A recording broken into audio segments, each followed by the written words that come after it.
Olá. Ai, ai. Você certamente, como eu, acredita em uma divindade, um ser supremo, enfim, em Deus. Mas agora, a ideia que nós fizemos desse ser supremo, dessa divindade, de Deus, é uma ideia muito errada. É uma ideia em que os católicos e outros pregadores nos colocaram na cabeça. Agora, analisamos esse Deus que eles querem que nós acreditemos. Primeiro que é um Deus vingativo, que se você cometeu pecado mortal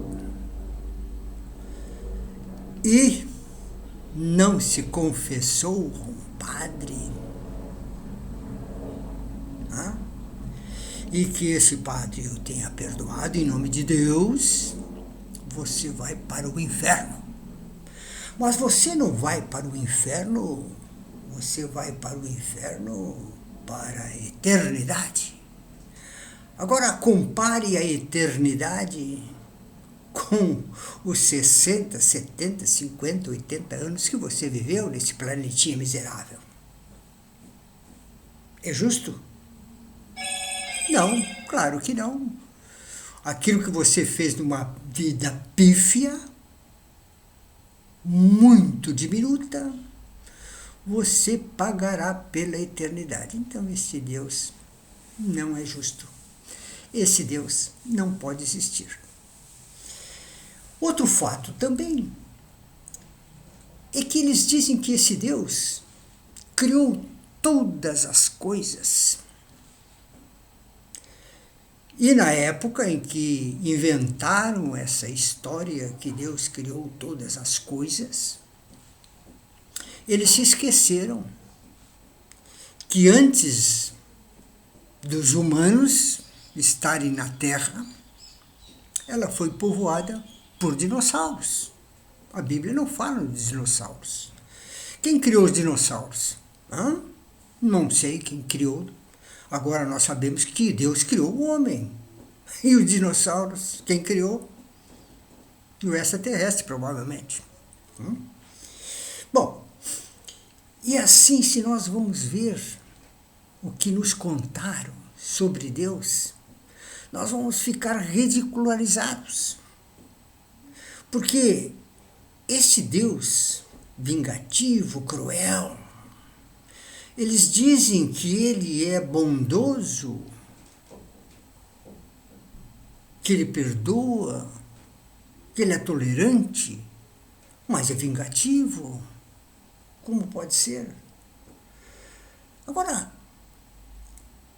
esses atributos de Deus, como eu já disse antes, Deus onisciente quer dizer que ele vê tudo o que está acontecendo. Onipresente, ou seja, ele está presente em tudo que está acontecendo. Então vamos lá para a Bíblia e vamos ver ali, quando Caim matou Abel. Por que Caim matou Abel? Caim matou Abel porque Abel era bom, gentil, e Deus gostava mais de Abel do que de Caim, que Caim era mau. Então, esse Deus que criou Caim, criou Abel, evidentemente, né, fruto do relacionamento de Adão e Eva. No momento em que Deus soube que Caim pretendia matar Abel, Ele poderia muito bem ter impedido, mas não, ele deixou. E agora eu lhe pergunto: mas o padre disse que o livre-arbítrio, que Deus não se mete porque Deus deu livre-arbítrio a todos. É incrível, mas veja bem, um estuprador que pega uma inocente criança, ele, estuprador, está exercendo o livre-arbítrio dele, mas a criança não.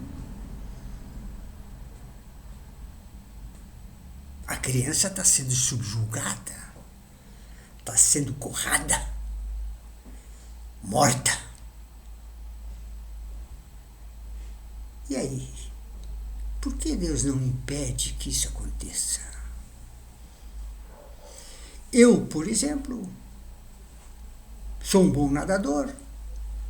Certa vez, alguém que caiu num barranco do rio, estava se afogando, eu me joguei, fui lá e salvei a pessoa. Nem pensei 2 vezes.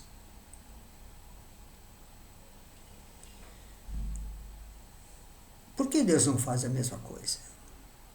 Se Ele vê que vai acontecer, Ele tem a presciência, vai acontecer, por que não desvia o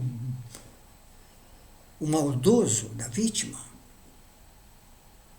Por que não faz que as coisas não aconteçam? Então isso, para mim, leva em descrédito esse Deus que os católicos, protestantes, muçulmanos e tantos outros dizem que ele existe. Eu tenho um conceito de Deus diferente. Eu acho que Deus está, como disse Baruch Spinoza, dentro de nós. Apenas isso. É claro que se ele habita o nosso ser, muitas vezes nós temos que expulsá-lo e dar lugar à maldade. Mas se nós cultivarmos esse Deus que habita o nosso ser, nós seremos apenas bondade. Mas esse mundo que aí está hoje, eu não vejo mais lugar para um Deus interior. Porque o que se vê é cada um por si, Deus para todos. O homem egoísta, narcisista e muitas outras coisas mais. Por isso que eu acho que Deus, dessa forma, em que as religiões pregam, esse Deus, para mim, não existe. Para mim existe um Deus que habita dentro de mim, ou seja, a minha consciência. A minha consciência é Deus. Muito obrigado.